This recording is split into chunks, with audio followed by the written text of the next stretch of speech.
Welcome back to the Weekly News Roundup. This is the Linux edition of the Weekly News Roundup. We were kind of scraping at the bottom of the barrel. There was not a lot here. I mean, we got a new Linux kernel, 6.11 came out with changes, couple pieces of improvement, couple, fixes here and there. A little bit of improvement on Intel and AMD processors, but not a whole lot else to write home about. So I did kind of scrape the bottom of the barrel here. Of course, if you do want to catch the show live, you can do that 8 p.m. Eastern Standard Time. So let's go ahead and dive on into it. First up, the Ubuntu desktop and server actually get OIDC authentication.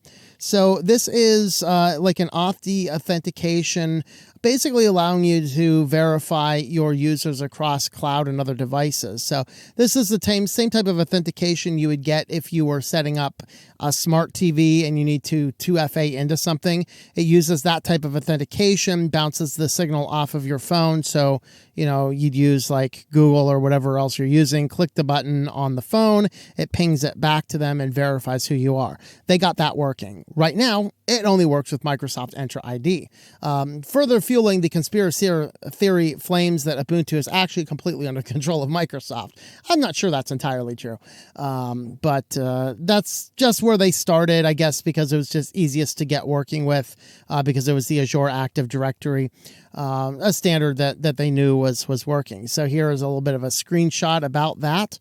And then you can get in here, and they're going to be talking about, let's see. So it says the full cloud-based identity providers support for Entra ID, Okla, and Google is constantly been one of the most requested enterprise features on desktop and server. They are working on it. So as of now, Microsoft's in there, and they are working now on importing other forms of authentication as well. So that is actually a really good step up for Linux, Ubuntu being the first one to really get this working. And after we get a little bit of testing, it's not going to surprise me if we see a little bit more of this. Now, this does carry with it that potential downside of, a whole lot of nonsense. A whole lot of nonsense could be added to a lot of other distributions. But at the same time, there are places where you want this type of feature. So there you go. And another one that finally made its way in after 20 years. Real-time Linux is officially part of the kernel. So real-time Linux allows you to do things with specialty tools that require constant recalculation of processes along the way.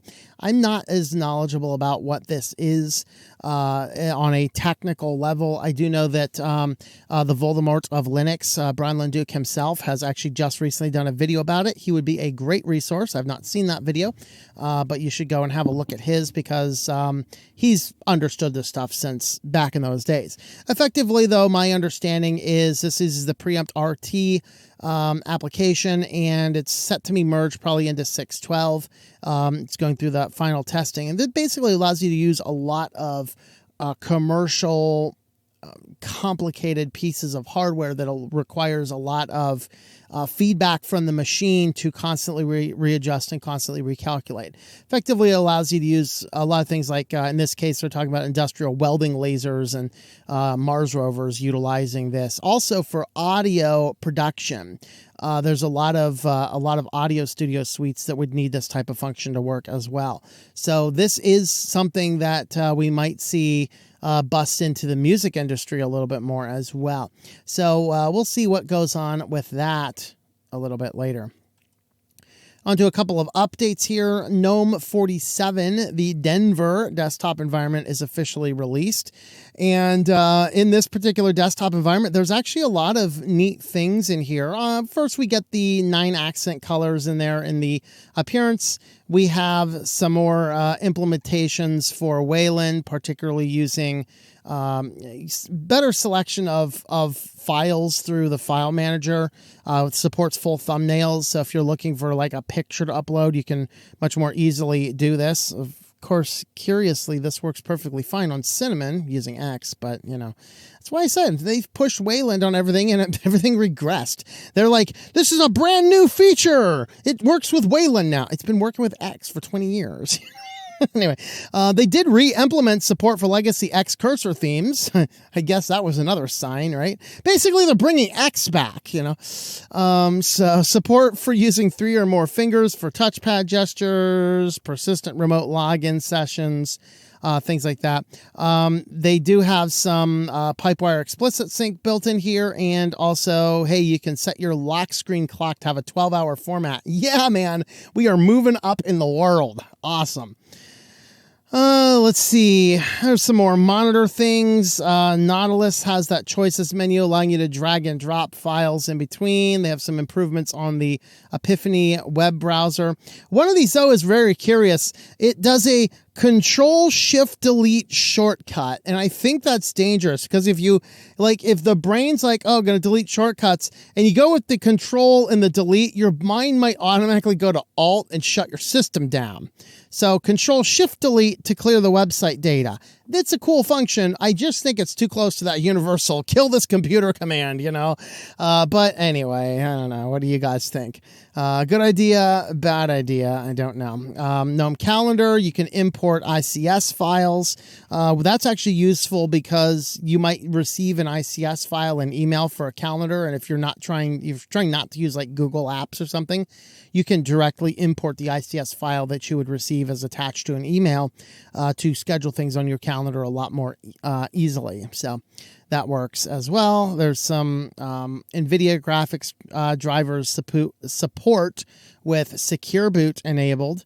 And I'm just kind of skipping through some of these things that are not as useful. They do have a modernized add user dialog, password enforcing, support for new GNOME remote desktop server configurations, things like that. And the online account does have the MS365 online account provider inside of online account panel. That must be different from the other one because they had announced that in a previous edition, although it must be something slightly different than what they had before. So this is actually a lot of big changes. So I do kind of want to look at GNOME 47 as soon as I can. Maybe I'll give it a couple of days and throw it on an Arch system and see how it looks.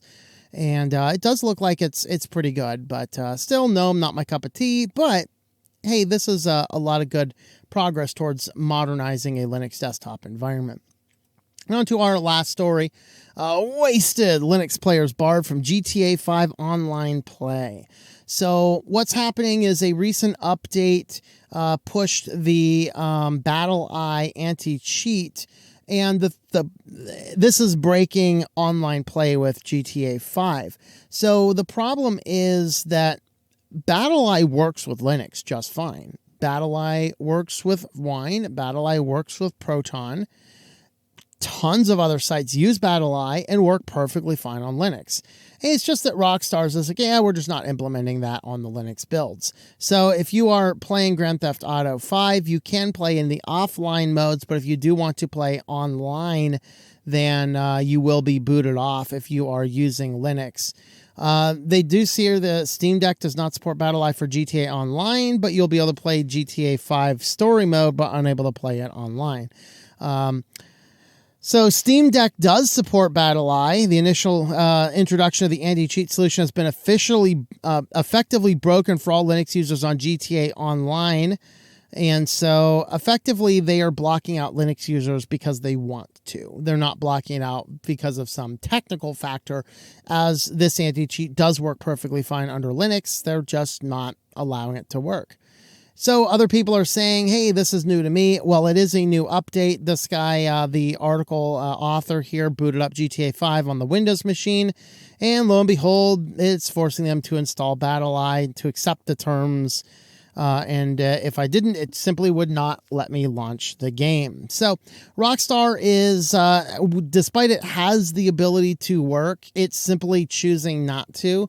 And I think that if enough Linux people were to band together and reach out enough, they might actually enable it. They might probably come back, save a little bit of face. Oh, it was just an accident. Yeah, we accidentally didn't want Linux users on here. They probably have some moron in charge of stuff over there. It's like, Linux is for hackers. No, we can't get the hackers on. No, we can't let the hackers on. No, you morons. Linux is for people who simply want a little bit of control. Hey, we're going to submit to your anti-cheat. The anti-cheat you're working yeah, using does indeed work with the systems. You just got to let it work. And that's kind of where we are at. So if you are a GTA 5 player or a Rockstar hater, I guess, send them a little bit of a polite conversation and ask them to please enable support for BattleEye on Linux so that you, a paying customer of Grand Theft Auto 5, can further your addiction to the video game as you play online. And please, none of you, don't hack them. If you're going to hack them, use Windows or something so that they don't think Linux guys are hackers. Come on, man. I'm kidding, of course. Don't do that. Don't hack anybody. That's illegal. If you want to help support the channel, I'm never getting a job after this kind of stuff here, you can join us over there on Locals, switchedtolinux.locals.com. Our short story will be up by the end of the month. I did say I was shooting for the 20th, but I did actually say yesterday in the video, 20th was not going to happen. It's just too busy of a weekend for me. But the story is mostly done. I have one or two plot holes to fix. I have a little bit of editing to do, and then you guys will have a short story. And also in about 2 or so weeks, three weeks, I think it's 3 weeks, we'll be officially releasing the Code Red book. So anybody can pick up a copy of that, and I might throw that up on my publisher site so that I can offer coupon codes for anybody that would like to get that a little bit cheaper. So all that is up forthcoming maybe next week if I get the chance. If somebody reminds me, maybe mid next week, I'll work on some assets and show you guys what the cover looks like. And who knows, maybe I can actually get a pre-order page set up for that. So we'll have that up. But the short stories and the audiobooks of the short stories are free if you are a supporter over on switchedtolinux.locals.com. Thanks for watching, and I hope that you enjoy switching to Linux.